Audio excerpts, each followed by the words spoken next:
Сайн байцгаана уу?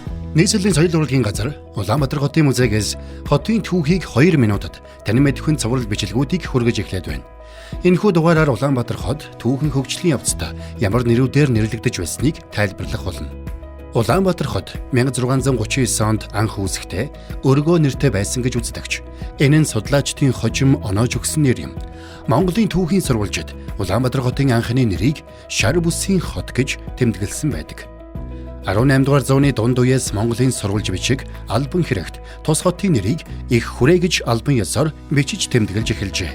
Их хүрээ нь 1912 он хүртэл 150 гаруй жил энэ нэрээрээ нэрлэгдэж байв. 1911 оны 12 дугаар сарын 29-нд монголчууд эрх чөлөө тусгаар тогтнолоос сэргээ мандуулж 8 дугаар богд Жавзан дам хутагтыг Монгол улсын эзэн хаанаар өргөмжилсөн юм.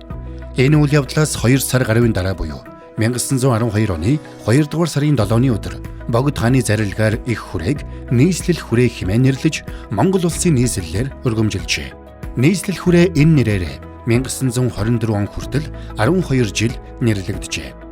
Их хүрээ нийслэл хүрээг нэрлэдэг албан бус нэрүүд ч бас байжээ. Тухайлбал монголчуудын дунд богдын хүрээ, даа хүрээ, хүрээн дэх хятад иргэдийн дунд даа колон гэх нэрүүд түгээмэл хэрэглэгддэг байв. Орос Европын сурвалж бичгүүдэд Урга, Манжин хааны зарлиг бичигт Жавзан дамбын хүрээ, төвдүүд Риво гэж гандан шад дублэн зэрэгээр нэрлэн бичиж байжээ.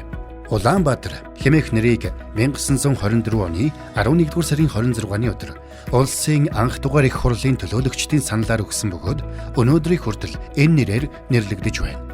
Улаанбаатар хэмээх нэрийн улаан гэдгийг Оросын Коминтерны Монгол дахь төлөөлөгч Рискулов өгсөн бол Баатар хэмээх нэрийг улсын анх дугаар их хурлд оролцсон монголчуудын саналаар өгчээ.